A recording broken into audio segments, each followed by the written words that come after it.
Um bom dia a todos, espero que estejam todos bem.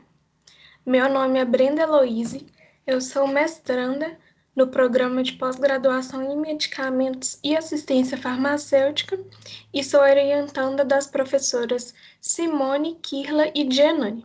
Também sou estagiária em docência da disciplina de Clínica Farmacêutica 1 e sou formada em farmácia pela Faculdade de Farmácia da UFMG no ano de 2024. Hoje eu trouxe a apresentação em slides sobre a documentação da prática no cuidado farmacêutico.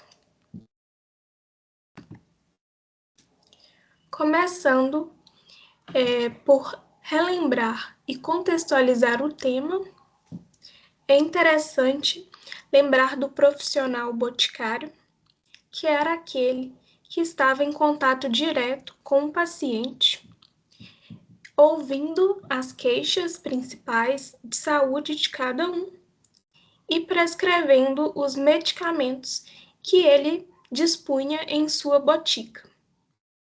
O boticário era um profissional reconhecido pela sua comunidade e tinha o seu papel bem delimitado. No entanto, com o crescimento da indústria farmacêutica ao longo dos anos, o boticário deixou de existir e, no seu lugar, hoje nós temos as grandes indústrias farmacêuticas e o farmacêutico da forma como nós conhecemos. Hoje, o farmacêutico, que se forma generalista, pode escolher trabalhar em vários setores, várias áreas, como, por exemplo, área de alimentos, cosméticos, estética, área hospitalar e também farmácia social. Nisso, na década de 90, surgiu, no contexto dos Estados Unidos, especificamente na Universidade de Minnesota, pelos pesquisadores e professores Cipolle, Strange e Morley, a prática conhecida como atenção farmacêutica, que no momento estamos chamando de cuidado farmacêutico.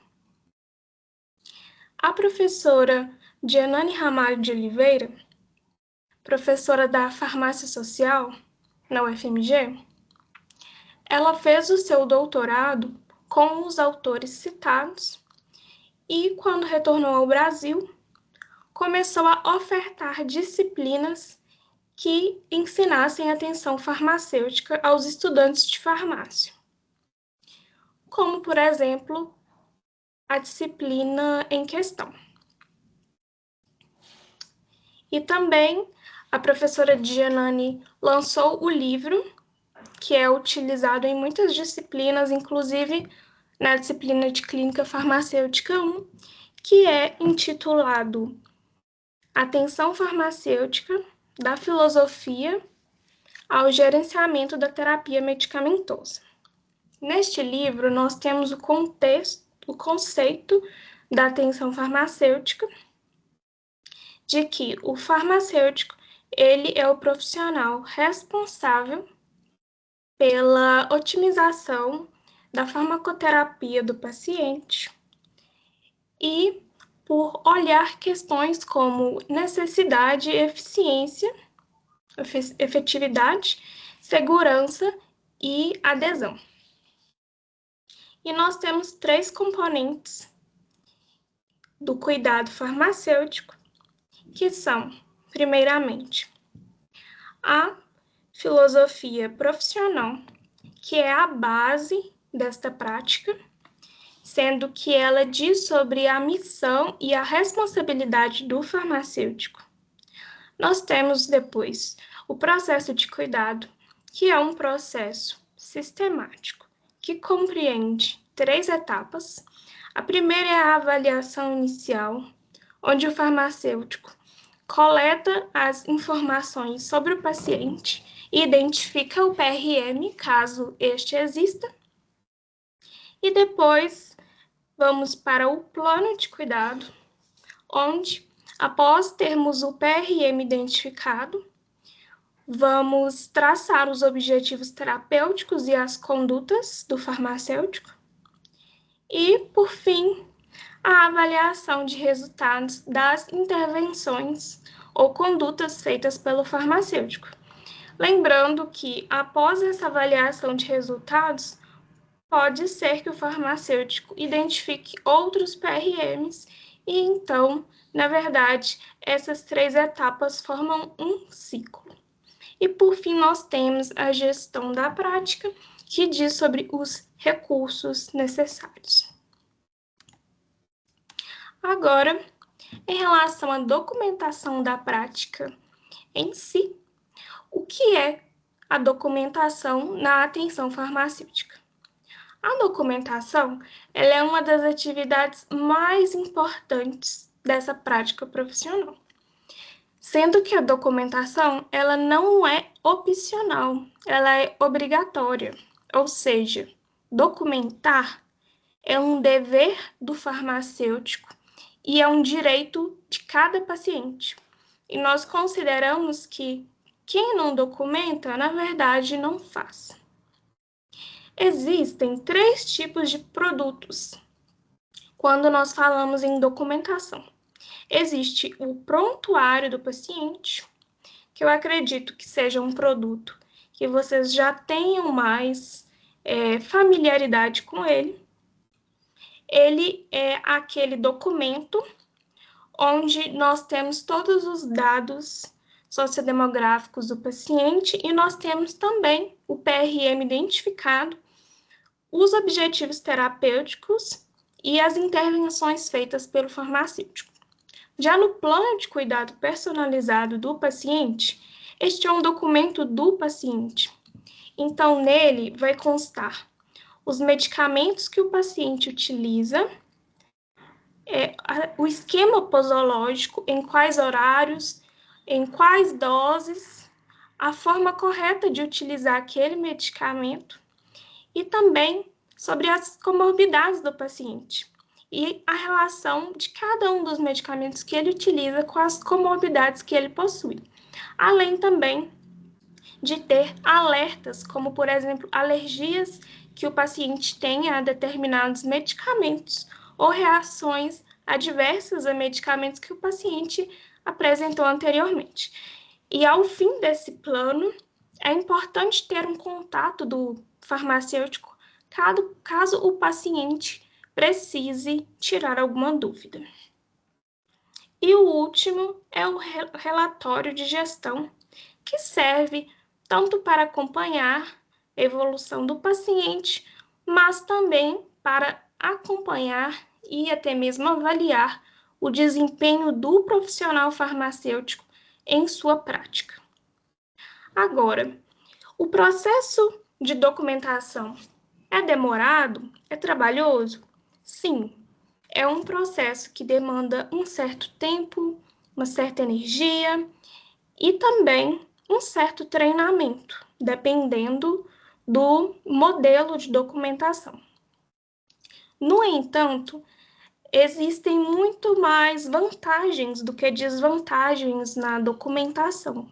Vocês vão ver isso nos slides seguintes. E mesmo assim, eu repito que, apesar de ser trabalhoso, o ato de documentar é considerado obrigatório para o profissional farmacêutico.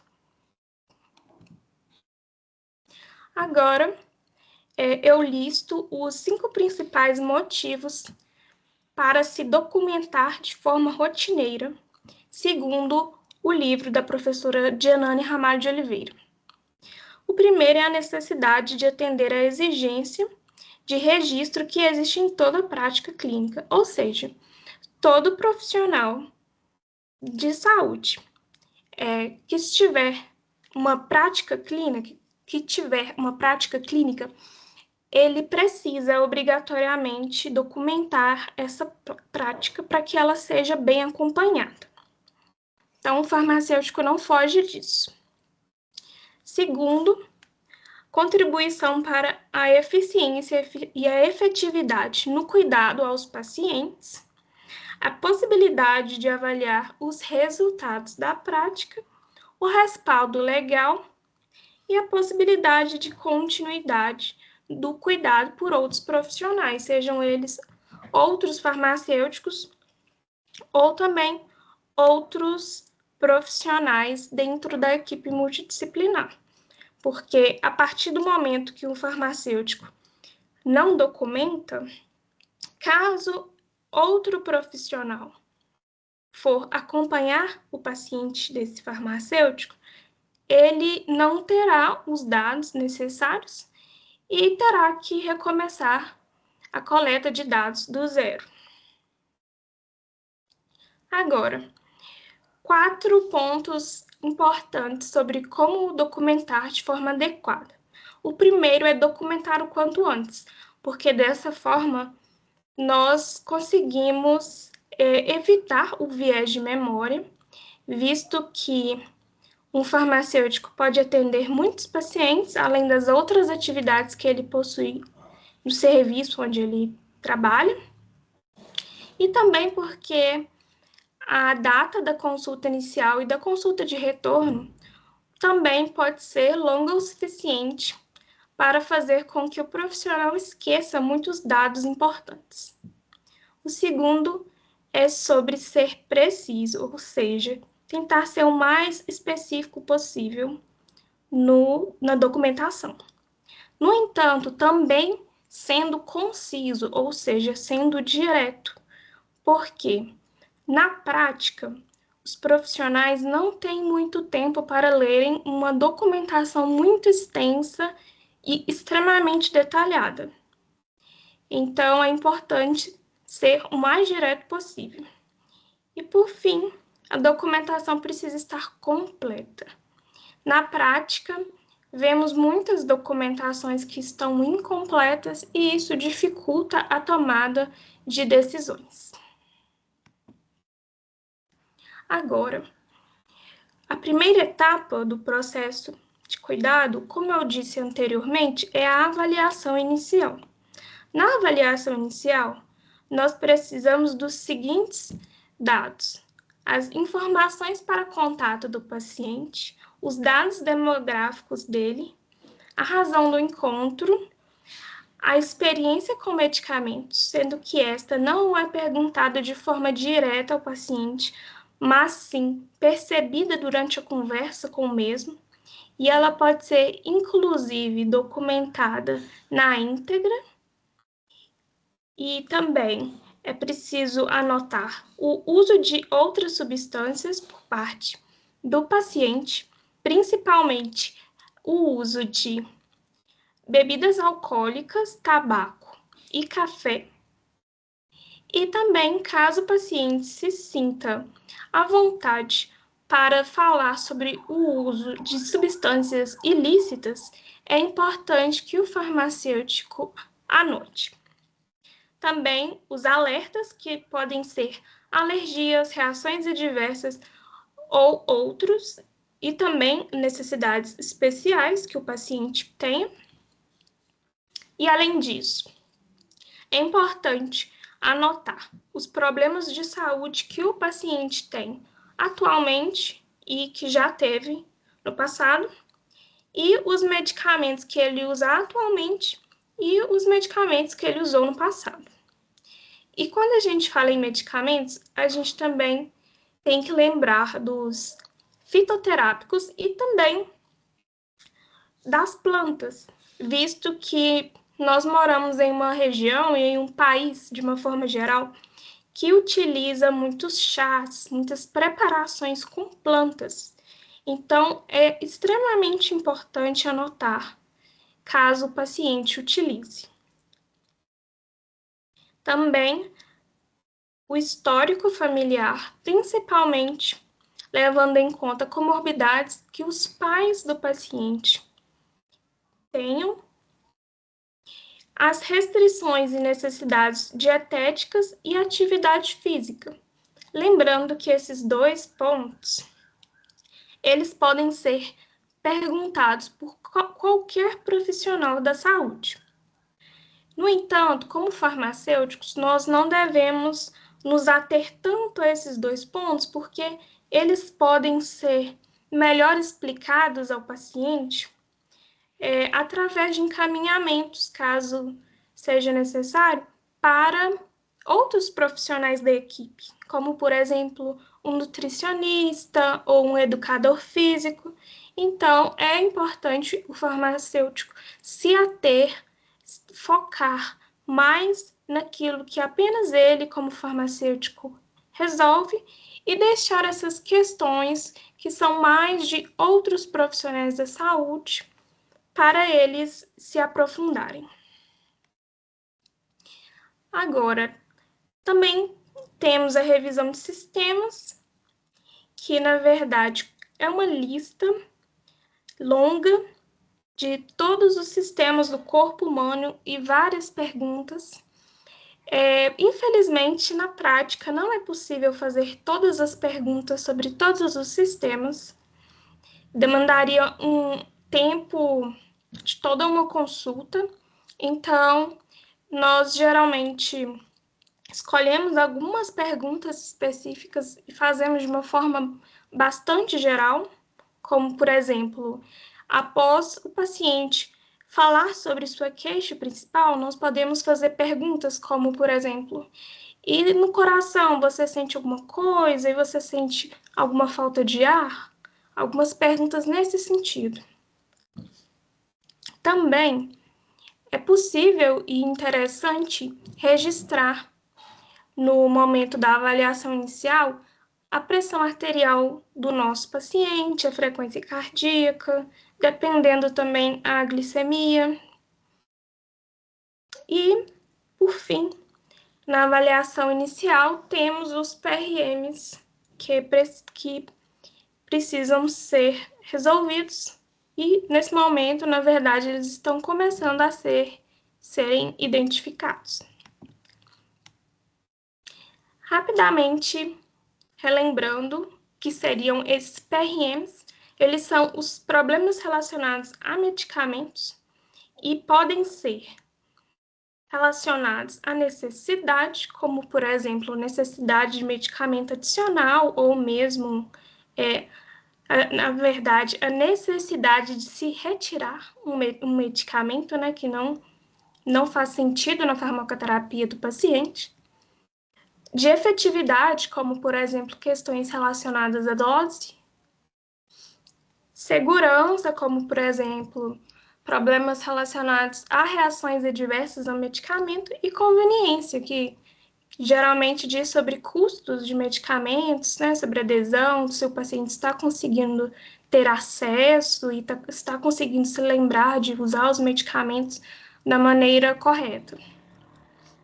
Então, os PRMs eles estão identificados, lembrando que o farmacêutico não é um caçador de PRMs, ou seja, não precisamos achar que em todo caso terá um PRM, porque em alguns casos realmente não há, mas quando há, nós identificamos e nós fazemos uma intervenção, que é uma intervenção que deve ser acordada com o paciente, ou seja, pensando sempre na decisão compartilhada.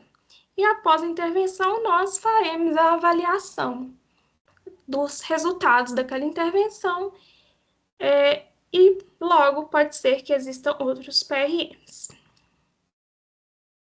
Agora, os dados relativos ao plano de cuidado são, primeiramente, anotar toda a farmacoterapia atual do paciente de forma detalhada. Nisso, anotamos o nome dos medicamentos, o esquema posológico, no sentido de anotar a quantidade de comprimidos que a pessoa utiliza de manhã, à tarde e à noite, há quanto tempo a pessoa faz uso daquele medicamento e parâmetros de efetividade e segurança, além da adesão. Lembrando que parâmetros de efetividade e segurança, eles variam muito conforme o caso, como, por exemplo, para comorbidades doenças físicas, é bastante diferente para as mentais. A efetividade, por exemplo, para o caso de tratamento de hipotiroidismo, que seria uma comorbidade física, na efetividade nós colocaríamos os valores de TSH, T3 e T4 do paciente, mas caso fosse ansiedade generalizada, a questão da efetividade estaria mais relacionada à quantidade de crises que a pessoa tem, a duração das mesmas, etc. E a segurança, geralmente, fazemos perguntas relacionadas a reações que as pessoas mais comumente têm aos medicamentos. Por exemplo, no caso de um diabético que utilize metformina, no início da utilização, nós perguntamos se ele está tendo sinais e sintomas, né, como, por exemplo, diarreia, náuseas, entre outros, o que seria esperado. E, em segundo lugar, nós, a partir dos PRMs que nós identificamos, nós traçamos os objetivos terapêuticos, colocando o nome do medicamento, né, que está em questão, e então nós definimos as nossas condutas do farmacêutico e em outras condutas de forma geral, como, por exemplo, incentivar a prática de atividades físicas, incentivar que o paciente procure uma terapia ou incentivar que ele procure um nutricionista. E, por fim, lembrar de marcar sempre uma data de retorno. Agora, em relação à avaliação de resultados, primeiro nós teremos em questão o problema de saúde do paciente e as avaliações de efetividade e segurança no tratamento medicamentoso. Nós olharemos a evolução clínica do paciente. A SCF é a situação clínico-farmacêutica, que pode ser negativa ou positiva. Quando eu digo negativa, eu quero dizer que a evolução clínica ela pode ter sido diante das intervenções feitas pelo farmacêutico, né? Pode ter sido negativa no sentido de ter provocado uma piora parcial ou mesmo uma piora quase que completa, ou mesmo ter levado o paciente à morte, ao óbito. Já uma evolução positiva seria o paciente estar estável ou o paciente ter apresentado uma melhora parcial. E pode ser que outros PRMs sejam identificados ao final desse processo de avaliação dos primeiros PRMs. Lembrando que marcaríamos uma data para a próxima avaliação, lembrando que esse processo ele é cíclico, mesmo sendo em 3 etapas.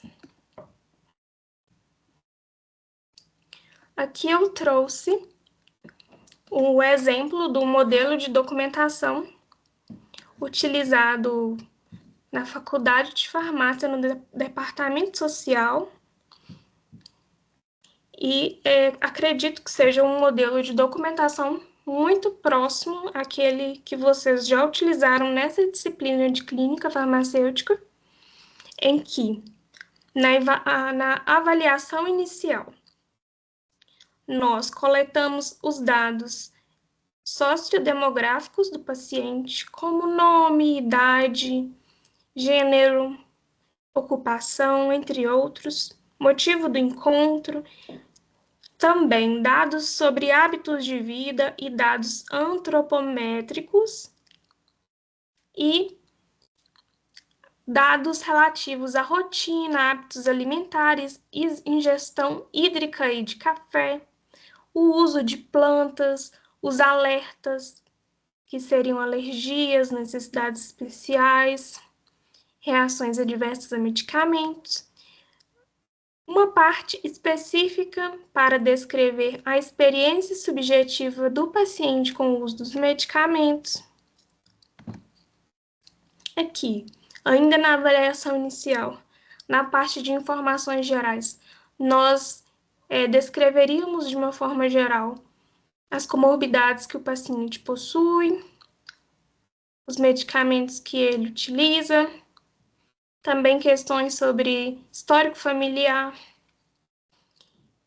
E mais abaixo nós já começamos a entrar na parte do plano de cuidado, que é onde a gente já tem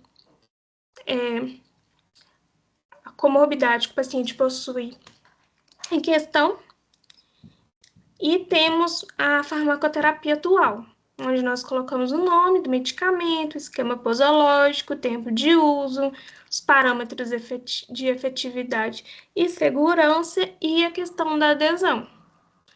E logo após, nós definimos qual seria o objetivo terapêutico para aquele paciente em específico, através do PRM que nós identificamos.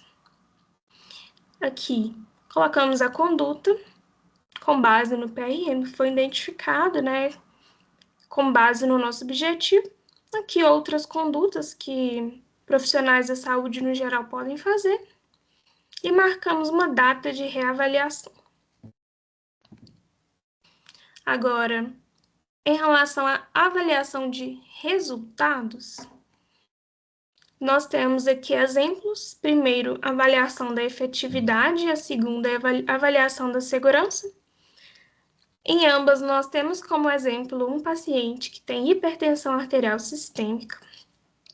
No primeiro print, como é a avaliação da efetividade, nós temos aqui a pressão arterial em milímetros de mercúrio, que é a forma de saber se um paciente com hipertensão arterial sistêmica está tendo melhora ou não.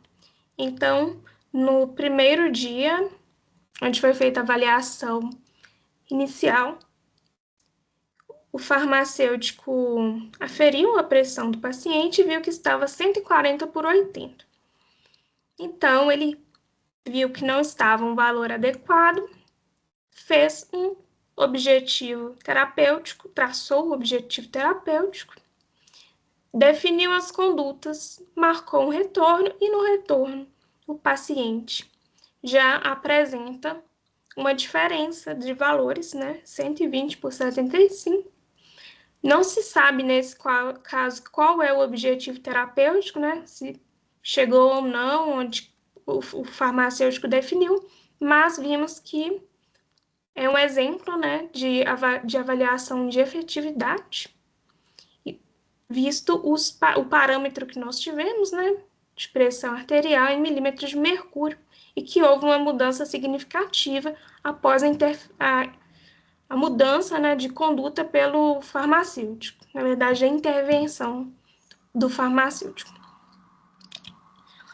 Já na imagem da direita, esse mesmo paciente que tem hipertensão arterial sistêmica, ele estava apresentando edema de membros inferiores, e aqui inclusive tem valores de potássio e creatinina sérica.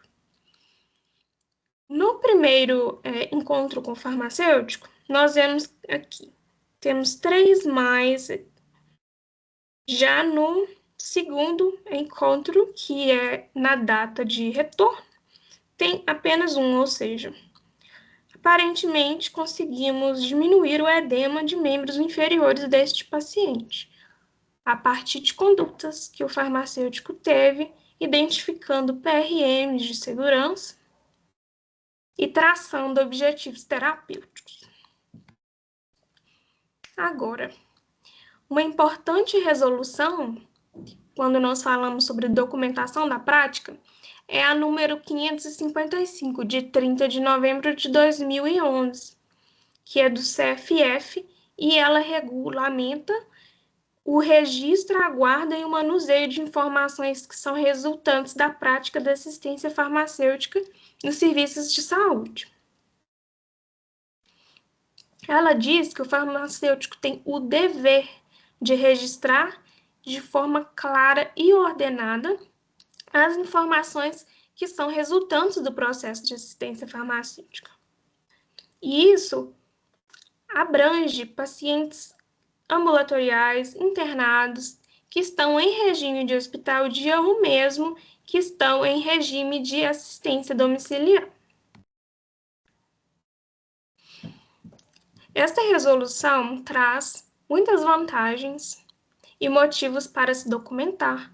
Alguns foram apontados anteriormente, outros são totalmente novos. A resolução diz muito sobre a importância da documentação para o ensino, a pesquisa e as práticas assistenciais de saúde, para a formação de bancos de dados sobre a utilização de medicamentos e produtos para a saúde, sendo que esses bancos de dados sobre a utilização de medicamentos são, inclusive, fontes interessantes quando nós pensamos na pesquisa. E também um instrumento para a avaliação e o monitoramento da qualidade da assistência à saúde, gerenciamento de riscos e prevenção ou redução de eventos adversos, além da continuidade do tratamento.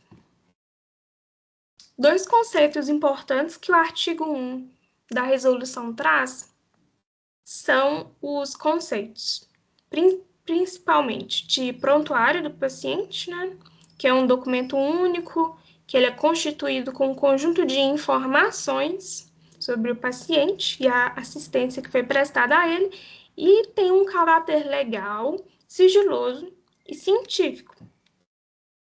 E, em segundo lugar, o conceito de registro farmacêutico em prontuário, que, como o nome diz, é uma anotação feita pelo farmacêutico após a avaliação de uma prescrição e a elaboração do perfil farmacoterapêutico do paciente, e consiste em orientações ou recomendações à equipe assistencial de saúde. O artigo 2 diz que o registro, a guarda e o manuseio das informações que são resultantes da prática de assistência farmacêutica devem estar preferencialmente em meio eletrônico, mas, caso não possa, é aceitável também que eles estejam em meio físico, no caso, papel. No entanto, hoje em dia, dificilmente registros desse tipo estão em meio físico. Geralmente, eles já estão quase todos em meio eletrônico. Além disso, os registros eles são arquivados e eles devem ser bem organizados para caso algum deles seja pedido, que o profissional consiga identificá-lo dentre os demais. Então, existem várias formas de se organizar, como, por exemplo, por número de protocolo do paciente. A linguagem desses registros, ela deve ser de acordo com a pessoa que irá ler, né, esse documento. Caso for para a equipe multidisciplinar, deve ser uma linguagem técnica e, caso seja para o paciente, uma linguagem mais coloquial. Deve manter a privacidade e o sigilo dos pacientes e dos seus dados, tendo uma cópia de segurança dos dados obrigatória a cada 24 horas, para que nós não tenhamos a chance de acabar perdendo esses dados que são tão importantes, e também com a integridade das informações. O artigo 8 diz que o prazo mínimo para arquivar essas informações é de 5 anos. Ele não trata sobre prazos máximos, mas apenas que precisamos obrigatoriamente arquivar por no mínimo 5 anos. O artigo 9 diz sobre a questão do sigilo dentro da prática farmacêutica. Não só farmacêutica, como dos profissionais de uma forma geral. Por quê? Esses dados dos pacientes, eles são restritos e cada profissional da saúde possui seu login com sua senha individual para essas pessoas que são autorizadas dentro do serviço. E isso depende muito também da função de cada um. Ou seja, um médico e um farmacêutico nesse serviço não têm ambos as mesmas informações disponíveis sobre os pacientes. Cada profissional da saúde tem determinados dados que são considerados essenciais para a sua prática. E também os dados dos pacientes são disponíveis apenas em locais reservados para isso. A assistência prestada pelo farmacêutico, ela deve ser registrada e redigida com clareza. O registro no prontuário do paciente deve atender à legislação sanitária, às normas institucionais e à regulamentação do conselho profissional. Caso ainda seja papel, deve ser legível a letra, devidamente identificado, datado, assinado, carimbado e sempre constar o número do CRF do profissional.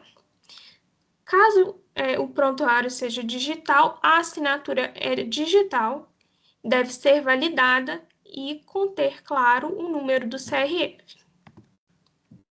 Agora, outro modelo de documentação muito utilizado, que é diferente do modelo que foi mostrado anteriormente, do Departamento Social, do CEMED, no contexto da UFMG, é o modelo que nós chamamos de SOAP. O SOAP, ele é um acrônimo e foi criado na década de 60 pelo médico chamado Witt, e é uma ferramenta para profissionais de saúde organizarem o registro de informações.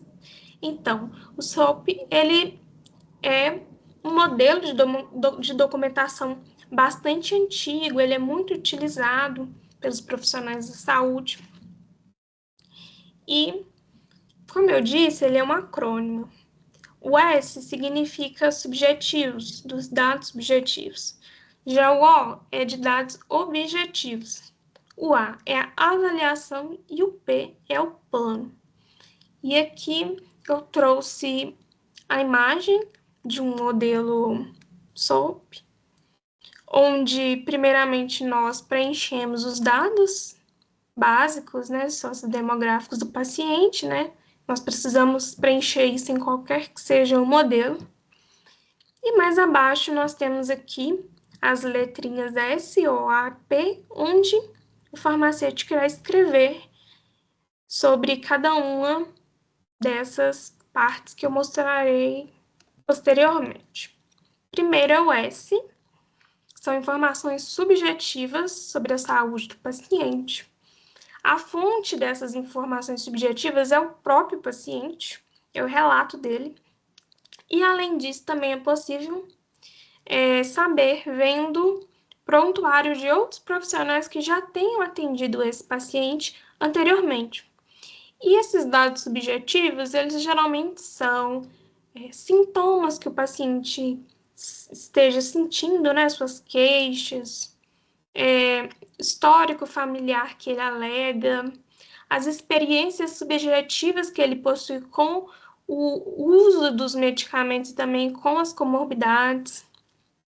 Já as informações objetivas sobre a saúde do nosso paciente, as fontes são exames físicos, laboratoriais e de imagem, como, por exemplo, exames de pressão arterial, de frequência cardíaca, de glicemia de jejum. São aquelas que, inclusive, o paciente pode fazer a aferição e saber no momento de consulta. O A diz sobre a avaliação. A avaliação ela é uma análise dos dados coletados anteriormente, que são os dados subjetivos e objetivos, para identificar suspeitas de necessidades em saúde. Então, a partir de uma análise dos dados feitos anteriormente, tem-se um raciocínio clínico sobre aqueles dados e o levantamento de hipóteses que farão com que o farmacêutico avalie a possibilidade de determinadas condutas ou intervenções pensando na saúde do paciente. O P é o plano, que leva em consideração todas as 3 etapas anteriores. Tendo todos os dados subjetivos, objetivos e a análise pronta, estabelece um plano terapêutico, baseando-se em determinadas condutas. E ele deve ser sempre acordado com o usuário, ou seja, nunca imposto ao usuário, mas sim discutido com o mesmo, inclusive apresentadas as opções para que o usuário escolha a que ele julgue melhor para si e identificar as necessidades de intervenção farmacêutica, discutir também com a equipe de saúde e estabelecer parâmetros de monitorização dos resultados deste plano. Agora, por fim, eu trouxe um artigo científico chamado Avaliação de um modelo semi-estruturado para registro do acompanhamento farmacoterapêutico no âmbito hospitalar. Esse já se trata de um outro modelo, um terceiro modelo para documentação. E esse artigo, esse estudo, ele foi feito pela professora Ione, do Departamento de Farmácia Social da UFMG, e demais colaboradores da rede FEMIC, sendo que esse artigo ele trata muito sobre a importância da documentação, ele incentiva a mesma, mostra vantagens da mesma, e ele objetiva testar um modelo semi-estruturado proposto pelos pesquisadores desse estudo. É um modelo baseado no modelo SWAP, que já é bastante utilizado pelos profissionais da saúde de uma forma geral, bem conhecido, bem estabelecido.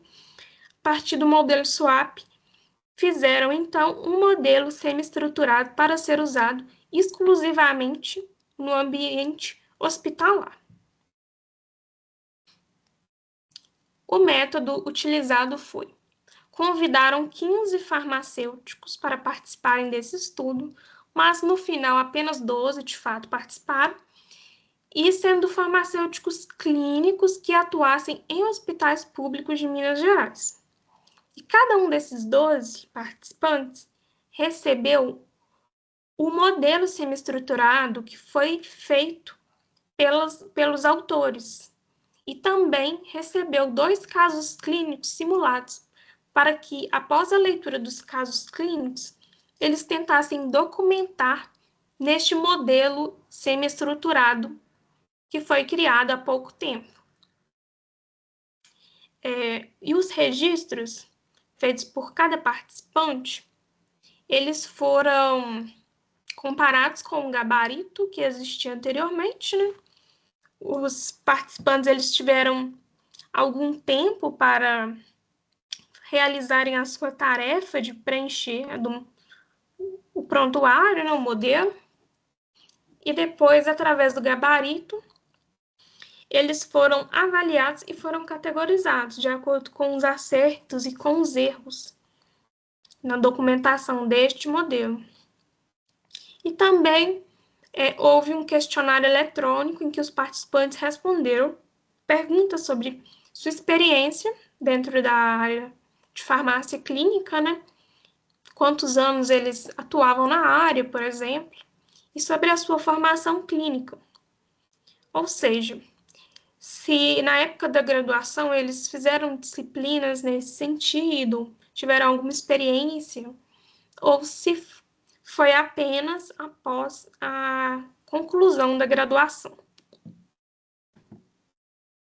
Então, como eu havia dito, através do estudo do modelo SWAP, foi proposto um novo modelo semi-estruturado específico para o ambiente hospitalar e foi colocado em prova. Aqui eu trouxe algumas vantagens que esse artigo traz sobre a documentação. Alguns já foram ditos, pelo menos parcialmente, anteriormente, já outros são novos. E eu destaco aqui a promoção do uso adequado de medicamentos, o estabelecimento da identidade da profissão, que é muito interessante, porque às vezes profissionais de saúde dentro da equipe multidisciplinar não conhecem muito bem o trabalho do farmacêutico, aquilo que o farmacêutico pode contribuir dentro da equipe.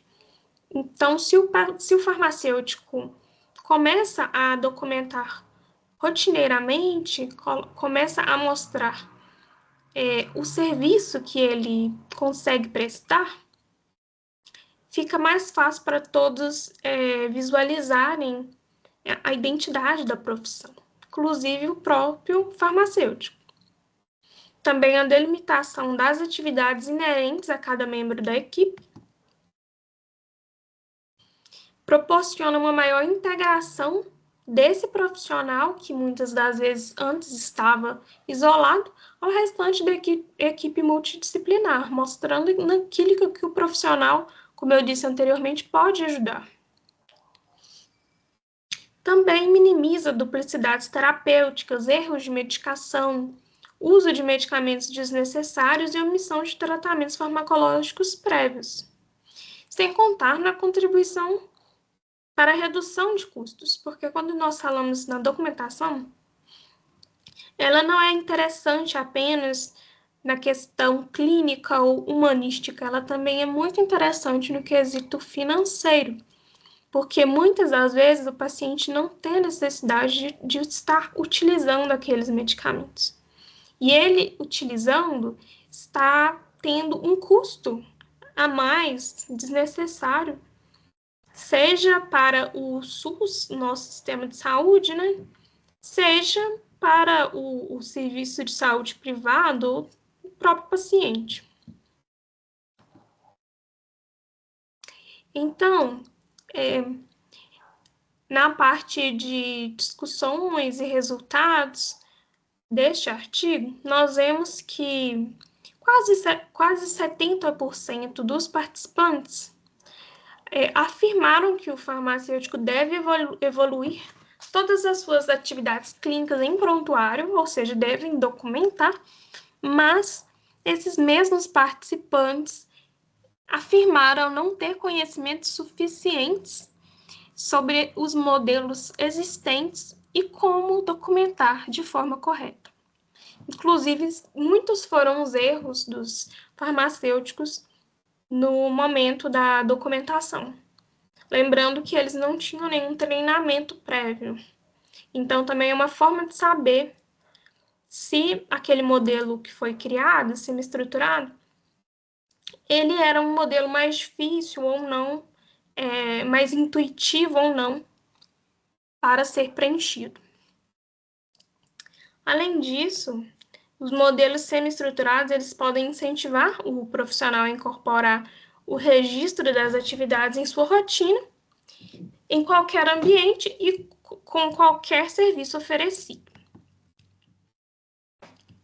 Então, também foi demonstrado a importância do modelo, pensando que a inexperiência dos farmacêuticos foi considerada o principal fator que prejudicou o preenchimento, né, dos modelos nos prontuários, sendo que também a formação clínica foi dita como insuficiente E sabemos que ainda é uma realidade, né, em diversas instituições de ensino, né, superior, pensando na farmácia, a falta da formação clínica, né, o que nos faz pensar, refletir de forma bastante crítica sobre o currículo, né, as mudanças curriculares que vem acontecendo, a necessidade do farmacêutico saber mais sobre o cuidado ao paciente, né? E também implica desafios como desenvolvimento do raciocínio clínico e tomada de decisão na prática, sendo um fator prejudicial à realização de serviços clínicos farmacêuticos. E, por fim, podemos dizer que o artigo em questão traz limitações, como, por exemplo, o número de participantes que é bastante reduzido, mas todos os estudos possuem, né, suas limitações, e esse estudo, né, em especial, é interessante pela discussão que ele traz sobre a importância da documentação e da possibilidade de se criar um modelo específico, um modelo que faça mais sentido para um serviço, para uma situação em específico, por exemplo, o âmbito hospitalar, né? Utilizando de modelos que nós já temos há muito tempo, que já estão muito bem estabelecidos. Então, podemos tentar criar, né, modelos diferentes e testar, né, esses modelos diferentes, treinar as pessoas para que elas comecem a utilizar e incentivar a documentação de forma rotineira. Aqui estão as referências. Muito obrigada pela atenção de vocês. Caso vocês tiverem alguma dúvida, podem entrar em contato comigo. E é isso, obrigada.